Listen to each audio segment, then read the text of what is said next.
Welcome to today's episode of the Startup Therapy Podcast. This is Ryan Rutan, joined as always by Wil Schroeder, my friend, partner, and the founder and CEO of startups.com. Wil, one of the things that we get really hung up about is how much equity we have in a startup, right? Like whether we're, founding and trying to split equity, we're joining and trying to decide what our vested, equity will be at some point. But like, what's the reality there? Let's talk about what that actually represents, right? Because we get really, really, really hung up on this. Not a week goes by where you and I don't have multiple conversations with people who are having some conundrum with how much of something they own. Is that really what they should be thinking about? No, I mean they're so focused on, like you said, the percentage. They don't Yep. realize that owning 100% of something that's not liquid is the same as owning 0%. It's That's it's the right. same Yeah. math, right? And Right. so what What's I this think we should worth? talk about. Nothing. Right. Yeah, right. I think we should talk about the probability of liquidity, right? I think we Yeah. should talk Yeah. about, let me think about how long it takes to become liquid, and time is a factor. I think we should Right. dig into everything around why how much you own is probably the thing you should be concerned about least. And yet Yes. it's the one thing, because everybody understands, slices of a pie that everyone gets hung Right. up on. And I think it, Right. it Right. leads to more founders and founding teams, employees, etc., making really poor decisions because they're distracted, right? And Yeah. later on you'll find out when you had 30% of the company and 10 years later it's worth nothing, that Yeah. maybe that was the wrong move.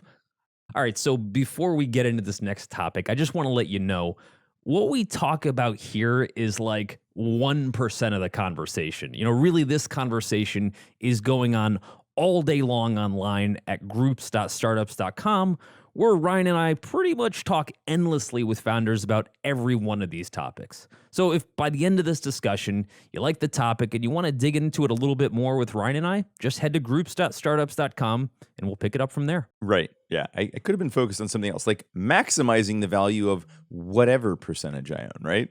This is probably where your head needs to Right. be at. Well, I mean, let's start with the probability factor, right? Sure. The one thing, it's hard to understand whether or not what we're about to get involved with has a Right. probability of success, right? Yeah. It's a given. In that case, we're all starting, let's say from zero. We're all just starting the company for the first time. Sure. Can't Okay. I mean, some starts are better than others, but generally speaking, none of us knows, right? Right. But if you were evaluating a company to get involved with, right? Let's Yeah. say you're an employee. Very And different. this Yeah. this works the same with founders kind of pitching their story. So I want to make sure that they understand that this isn't just about employees evaluating it. It's about you pitching your story to employees and how they're evaluating it, or should be. Yes. Um, what we're going to look at are two scenarios. Scenario A, I've got 30% of the company, but we just started today, right? So Right. no idea what the probability or outcome is going to be. Yes. Scenario B is I've got 0.03% of the company, but we're going public in a year. Very different outcome. What's missing there isn't this discussion over how much I own. It's Right. whether or not it'll ever become liquid to begin with. And Right. that's the hang up, Yeah. That's the point where it actually the equity itself has value, right? And like you Right. said, at that very, very early stage, super hard to determine, super hard to figure out whether it's ever going to have any value or not. And Right. just because it develops value also doesn't mean that it's going to have liquid value, right? We see this all Absolutely. the Right. time, right? So Right. we can, the VCs love to tent their fingers and then point and go lifestyle business, ha ha ha, right? Which okay, there is something to that, right? Which is to say that that business is far less likely to have a liquid event where the equity becomes valuable.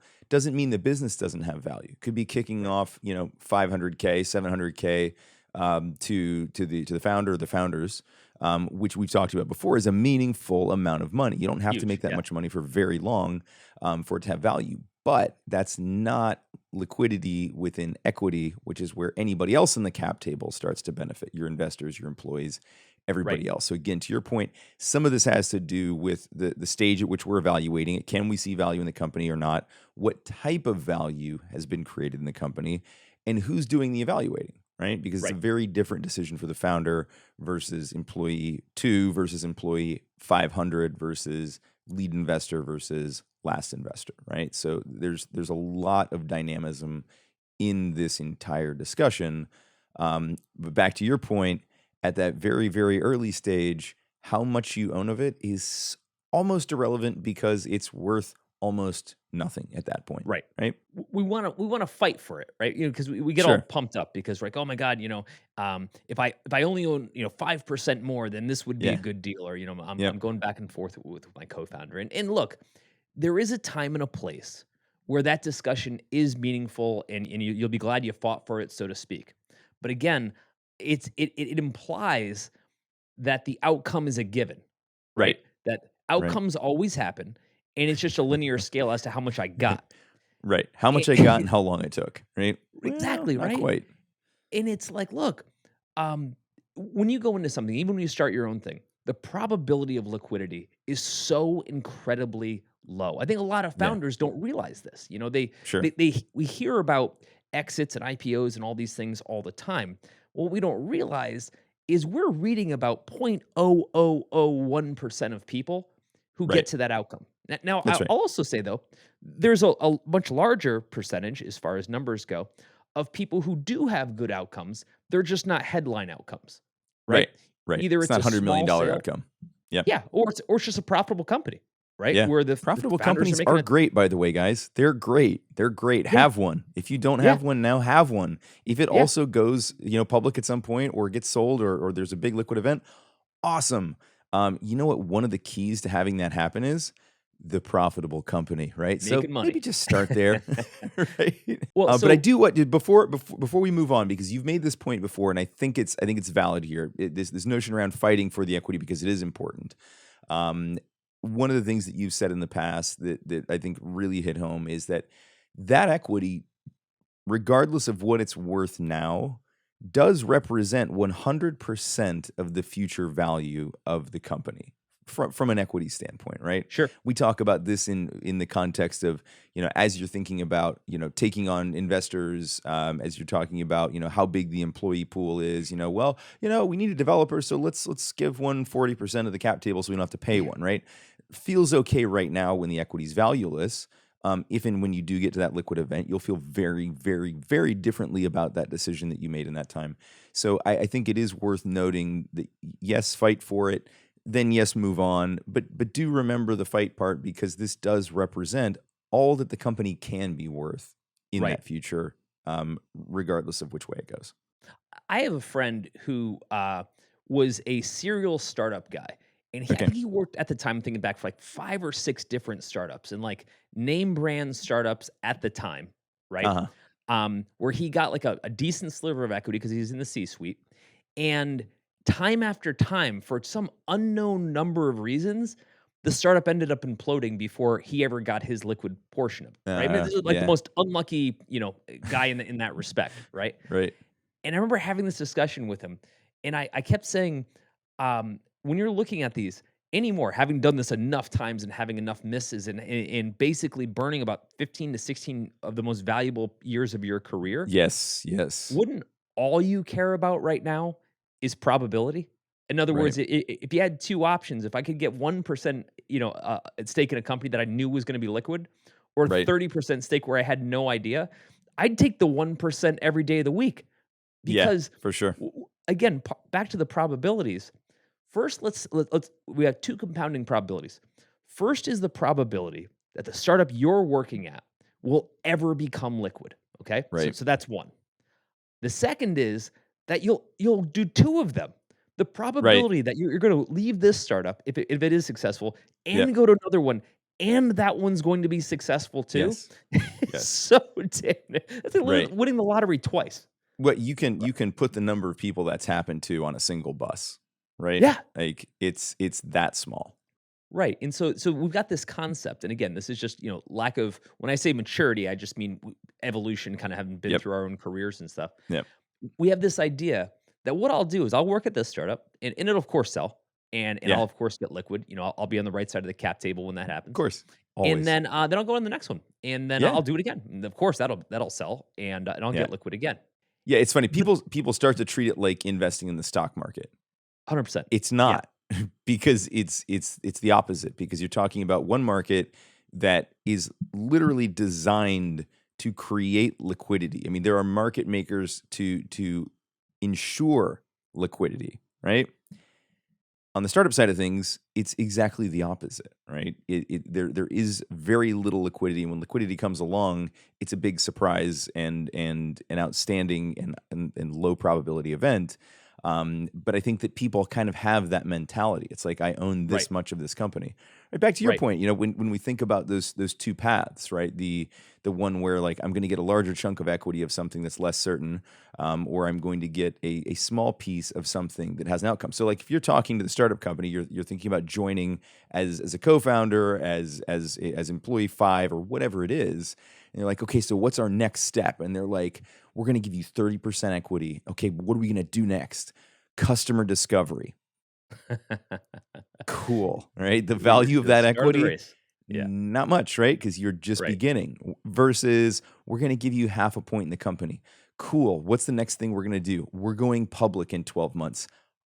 Awesome, right? Like that's a liquid event that's coming. You now know more or less, maybe not exactly what the value of that half percent is going to be, but you know that half percent will have some value attached to it, some value that you can actually extract. You can sell that stock if you want to, right? You can't do that in startup land, right? Right. Which, by the way, just another point of clarification, I talk to people who think that that's actually possible. What, that you can just sell your stock? Yes, I talked to somebody probably 2, 3 months ago, a early employee at a startup that was now doing quite well from a profitability standpoint, but this employee realized that the owners really didn't have a strong intention of the type of growth it would take to go liquid. And so he said, "So how do I sell my stock?" And I had to kinda, like, reach through Zoom and put my hand on his shoulder and go, you really can't. And Ever. and then I tried to force the box of tissues through Zoom as well, but he just had to go find his own. Right. So I think that there are a lot of misconceptions around what owning equity in a startup actually means. But don't want to take us too far off track. Yeah, right, but there's this assumption that whether I'm gonna whether I'm gonna sell it on this, phantom stock market or whether I'm gonna Yeah. sell it, on exit, that it will have some liquid value. Yep. And obviously, that's really, really unlikely. But here's the interesting part, going back to people getting so hung up on this idea of how much do I have? Yeah. What they Yeah. also forget is that regardless of how much you have, if you have anything on the day that it sells, that it becomes liquid, it'll Yep. probably be life changing. Yeah. I'll go back to an example of a friend of mine. So he was leaving a company that had done well, and he had multiple job offers from multiple companies, startups. And because the company had done well, he was being heavily recruited. Uh-huh. And he called me up and he said, "Hey, I want to walk through these options with you." And I said, "Yeah, let's get into it." And he laid out each one, and each of them were funded companies, which just meant that they weren't starting from zero. Right. Right. Um, but Some one of some them, implied value, right? yeah, exactly. But one of them, which was much further along than the others, was offering him a fraction of a fraction of a fraction of a point, right? So Yeah. much that I didn't even know how to calculate it. Right. But Like, the hmm. difference is they were on track to go public within 18 months, There right? you go. And Right. I said, "That's the one." He's like, That's "Well, yeah. I That's huh?" that's the horse you bet on. He's like, "I wasn't even considering that one." I was like, Uh-huh. that's such a bullshit equity stake." I was like, "Doesn't matter. That Yeah. one will actually be worth something, Right. and it's a Here's the year and a thing. half." You have to multiply the 2 numbers together, right? Right. Like, well, there's 3 numbers there actually, right? There's the probability, there's the equity that you own, and then there's the value of that equity at the time that it becomes liquid, right? You bet. Those 3 numbers tell you whether this is a bullshit equity offer or not, right? Having a really small percentage of a company that has a liquid outcome that ends up having a ton of value means that you can still come out with a lot of money. I mean, like Facebook minted, I don't know how many millionaires, but it's a lot. And I can tell you the vast majority of them owned a percentage that if you just wrote down the percentage and I owned this much of Facebook, it would have been laughable, right? It was like, Right. how many decimal points? Yeah, you're 4 digits out, right? Doesn't Right. matter. Well, the other thing is, what people don't realize is once you're liquid, you're also out. You're done. You don't have Yeah. to work there anymore, right? You Yep. can if you want to, right? Yep. He did for like another year, but Yeah. generally speaking, your commitment is done. Right. At which point you can go make more money somewhere else. Exactly. You are now free to go. The difference between him and everyone else that took all those other jobs he was being offered is he actually has money in the bank now.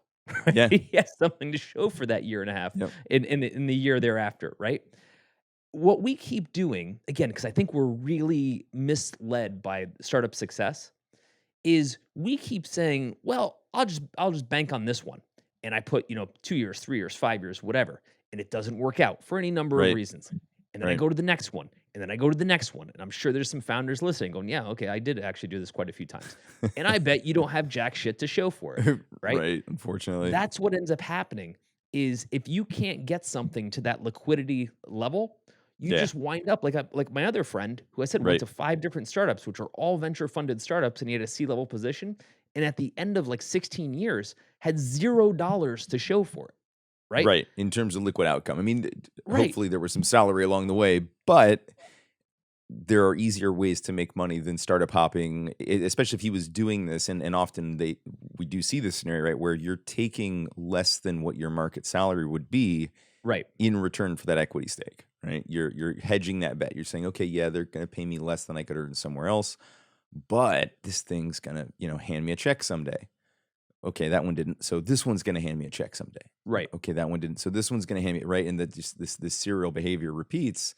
And look, we're not trying to start people or talk people out of starting companies.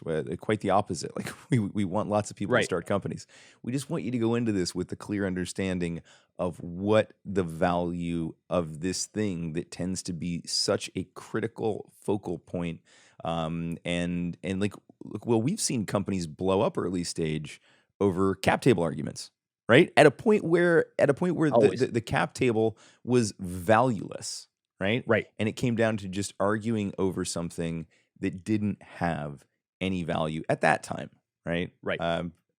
Who knows? Maybe it would have gone on to have some value. We'll never know.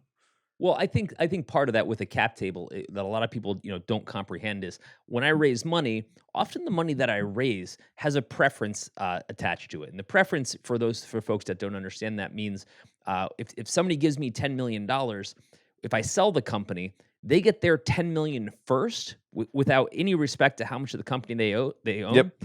and then they get their percentage, right? Right. And that, depending on how much you sell for, that may or may not be material. But boy, Right. you start seeing companies that raise 50, 100, 150 million dollars or more, and Yeah. all of that is sitting on a preference.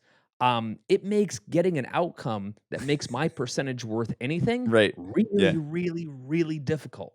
Yeah, and there's no conversation to be had at that point, right? The founder can't go, "Well, I would prefer," right? It doesn't happen, right? Not allowed. Right. At that point, Right. it is what it is, right? You own what you own, and the preferences are there. And sometimes those things compound. And I've actually we help founders unwind this with some frequency around like the deal mechanics. Like, is this actually a good offer for me or not? Based on these compounding preferences, right? Like, so the early money in is treated differently than the Series A, the Series B, the Series C, and sometimes it's quite hard for them to actually do the math and figure out, like, okay, what really will be left over by the time all of the preferences are settled, by the time the pro ratas are handled, like what's actually left and for whom? Because it can get complicated. It can get complicated really quick. For sure, for sure. And I think when folks are raising, one of the things they get hung up on, I think this is kind of the opposite side of it, is they say, okay, now I've raised and now I've only got 3 points left in the company. Mm-hmm. Yes, but if all of that effort led to the higher probability that you'll be liquid at all, then 3 Right. points was actually your best bet. Because Yes, 3 stick points with of something that. that's liquid is better than 30% of something that's not. By the way, I just want to mention if what we're talking about today sounds like the kind of discussion you wish you were having more often, you actually can. We're online all day, every day working through exactly these types of topics with founders just like you. So, any question you would have, or maybe some problem you just want to work through, we're here and we love this stuff. And we're easy to find. Head over to groups.startups.com and let's just start talking. What we hear people talk about more often, you use the word probability there, and let's stick on that because that's what you should actually be optimizing for. We did an entire podcast on this very concept of Right. optimize for the probability of an outcome versus the size. But what you will typically hear people say, right? This is like the age-old justification for giving up equity in a company, right? Well, I'd rather own 10% of something that's worth X than 100% of something that's worth nothing. Of course you would, right? Of course you would. But with the time they take on the money, what they're thinking about is that money is going to change the outcome size by more than what they're giving up in equity. I.e., I give up 50% of my company, but I'm going to sell it for 4x. So I'm 2x better than I was, right? Right. If I did the math right, and I did. Versus if I take on this money and now I own half as much of the company, I'm twice as likely to sell it all, meaning that I'm actually going to make the same amount of money as if I took on the equity or not. Right. But the probability that I sell is 2x. That's the important part. So what you said there was super, super, super important, but I think it can get easily misconstrued and glossed over because we hear this all the fucking time, right? Well, I'd rather own 2% of something that's worth, yeah, okay, fine. Yes, that math works too, but that's not really what you're optimizing for because it's not really worth anything until that liquid event. So taking on the capital should be pointed towards the likelihood that event occurs in the future, right? Yes, the size of the outcome is important. Yes, what you own at that moment is important. You need to do that math too. But what you said was the most critical piece of all of this, which is that it should change the likelihood of whether you sell or not. If it doesn't, then really, really think about what you're actually doing in that moment. The other thing that people don't consider is that taking on capital doesn't necessarily increase your probability. I mean, ideally it does, right? But it definitely decreases your optionality. It increases the probability that you need to sell, right? It sort of forces that outcome. But if what you wind up building is a $5 million business that generates, let's say, 500,000 or 750,000 in profit, that would have been a great outcome. From a probability standpoint, you would have been in an outstanding position. But now you've raised money and distributions aren't an option, and now you're in a situation where you actually have reduced your probability based on the capital raise. Happens all the time, right? Yes. Now that said, obviously, none of us has a crystal ball. None of us can say, "Oh, well, if I take this percentage in this company, then it's an absolute, given."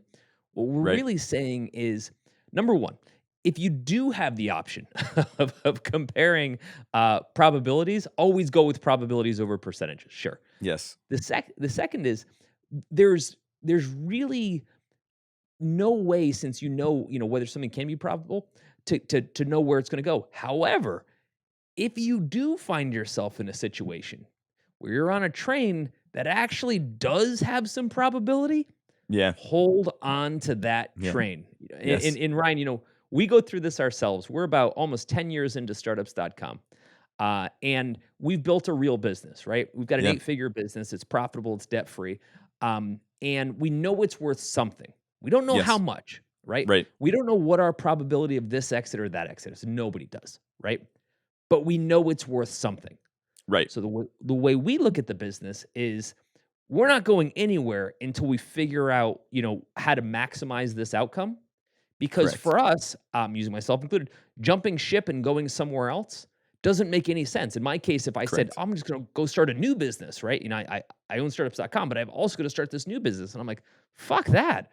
Right? I would hit you over the head and you would find yourself locked in a room. But yeah, go ahead. I'm like, look, I'm not taking any chances, right? I know this is a winner. How big of a winner? Time will tell. Right? Exactly. But no way. If for other founders, when they have something that's winning, this I see a lot, where they've got a winner, but they say to themselves, it's a winner, but I think this new idea over here might be more of a winner, right? Oh, that other pasture Biggest mistake with the greener ever. grass. Yeah. Biggest mistake always. shiny ball syndrome, grass is greener, right? Like this will be, they saw somebody else who took something similar public faster or whatever it is. Yep. Maybe they're just a little bit burnout and they can justify like, I'd rather go do this. Yeah. And this isn't something that we see sometimes. Like, sadly, this is something that we see a lot of, right? One of the things that I talk about to people a lot in the context of marketing is false negatives. Right. And right, which is to say that like you haven't made a sufficient investment in money, time, or the right resources to bring a channel to life in a way that you get that return that you're looking for, right? But you're not at the point where you can actually make that determination, and so you bow out of a channel before you should have. And we see people bow out of startups before they should have. And in this case, the really sad thing is a lot of the false negatives in these cases are completely manufactured. They're these Right. one-sided handshakes, these internal, only one voice in the head conversations that we have with ourselves that lead us to these conclusions. And luckily, a lot of founders come to us with these questions, and we sort of like walk them through it and say like, well, let's unpack why you're actually thinking about making this change and why you think the probability of starting from zero with something that has no inherent value versus something you've been working on for 3 or 4 years that has cash flow, has a team, has a roadmap, right? Now, is the probability of an exit certain? No. Is the probability of an exit even clear? No. But you are certainly farther down that train track than you are with saying, drop the hand grenade into this one and jump to that one, right? So, yeah, it's Right. a point well made, Will. And the mistake every time is thinking that we'll just keep making hits, right? The Yeah. last one was a hit, and that didn't seem that hard in the grand scheme of things. So the next one's got Right. to be a hit. Not Yep. likely. We are Yep. all one hit wonders in this business. That's correct. And I think kind of the reset factor when we think about hey, let's go start something new, or hey, let's jump ship, etc., is how much time does that cost me, Oof. right? Because what we're missing is like let's say for us, Ryan, you and I've been working this business for almost 10 years. That's a Yes, long time. it is. However, however, in that 10 years, we created something of value. That Correct. same 10 years could have gone by just as easily. I've done it and created something of no value, right? Right. The assumption was whatever we were about to do in the last 10 years was going to create value. Now we're only evaluating whether this was enough value, right? Yes. Broken argument. Then we say, well, I don't think this will be a big enough exit. So I'm going to go restart and go do it again. Right. Dumbest argument in the world, right? People do it all Yes. the time, myself included. Yep. Yep. And the assumption is, well, if that one was successful, obviously the next one's going to be successful. Of It's course kind it of a will. given, right? Because it's It me. It's rarely all is. me. Right? Yeah. Right? Yeah. It rarely is. And then on top of that, what ends up happening is we give up what we had, bird in the Yep. hand, right? Let it Yes. fail. I see this all the time. And then we latch onto something that has almost not no probability, but low probability because it's a restart. And Right. what we get killed on in that process is time. We Yeah. wind up burning 3, 5, 7 years in the new thing at the cost of Yep. the thing that was bird in hand, and wind up with Yes. not only the loss of potential upside, but the time we can't replace. And I Right. think that's the part people are missing. Yeah. Yeah. And again, it happens a lot, right? And it happens for a lot of reasons, and I'm sympathetic to all of them. We desperately want these outcomes, right? We work ourselves to the bone for these outcomes, and it can be very, very easy, especially in a moment of vulnerability where we're already kind of burnt out, and like something else comes along, and it's like, I- you know, again, lots and lots of reasons. I think one of them is that you're about to then go back to the stages that you've just been through. Whereas you're staring a lot of uncertainty in the face with the current startup, Yep. but it's like, but I kind of know how to do all the things that lead up to this point. So I can Yep. go be successful at those things in the new startup and get it to this same stage, right? So that'll feel good. I can kind of go back to my comfort zone. I don't know, maybe it's like coming out of triple A ball and ended up in the pro leagues and your batting average drops in half. I don't know. I don't know that much about baseball, but I think there's a thing called AAA, and I know there's a thing called batting average. So it's like we maybe we have this feeling that like maybe I should just go back to that league that I'm more comfortable playing in, right? I feel like I can be a more successful leader at that earlier stage, and that feels good. Now, I don't think objectively that's what they're thinking about. I don't think it's what they're talking about, but I get the sense in talking to founders that a lot of them are feeling that. I want to go back to where I felt effective. Right now, I'm at that Sure. place where I don't know how to go to the next level. Yep. Guess what? Nobody does, right? It's a secret for everyone every time. You have to figure it out. You have to fight through it. But rather than do that, I see a lot of people. It's like those cars they used to sell in the airport where, like, when it hits the wall, it rolls over backwards and then just goes the other direction. Yep. We see founders do this all the time, right? Well, can't pass the wall, so I'll just go this way. The trade-off and the cost of that decision and the time factor, the probability factor, all of those things are massive. Like you said, like if we were to decide to just do something different tomorrow, we would walk away and the value wouldn't hang, right? It's not like it's created so then it stays and it's just there. It's not like it's equity that we've built in the home that we can transfer to a new startup, right? Right. It's like you gave away your house and took on another 30-year mortgage and started Right. over again without getting anything for it. You'd never Right. do that, right? You'd be like, that sounds dumb. It's the same thing, guys, right? You wouldn't give away the value in an asset simply to start over with a new mortgage. But that's exactly what you're doing when you decide to trade startups. I do see people kind of in a similar situation that we're in with a important caveat. We know what the market value of our company is. I mean, we get called by Mhm. PE firms like every 3 days, Yeah. asking if we wanna do some sort of exit deal. We don't, by the way, stop calling us. Um, but the difference is, like, we've hit a point, an inflection point where we know there's value, right? Yep. Either as an ongoing enterprise or a sale, what have you. A lot of founders or a lot of folks in a team, that's not where they're at, right? Right. They're like, "Hey, I'm 5 to 7 years into this thing. I don't really know if this thing's got any liquid value." Right? Right. Maybe it's something where we're still trying to get product market fit right. Happens all the time. Maybe it's something where we raised a long time ago and now we're kind of ghost ship status. Don't know where that's going to go, right? Again, but these are probabilities. What I would also say is that if you have no line of sight on probability of exit, Right. but you know that you've got 7 years deep in this thing, I'm just making up a number, and maybe 7 to go, that's a problem, right? Because now you're on the Yeah. other side of the probability problem, where you're like, "Huh, Right. if I stick around, I really there's no more guarantee that this is gonna work than if I went to go do something else." At that point, the Right. maths pretty much suggests take your pick, right? Either Yeah. way you go has honestly similarly shitty probability. Um, Correct.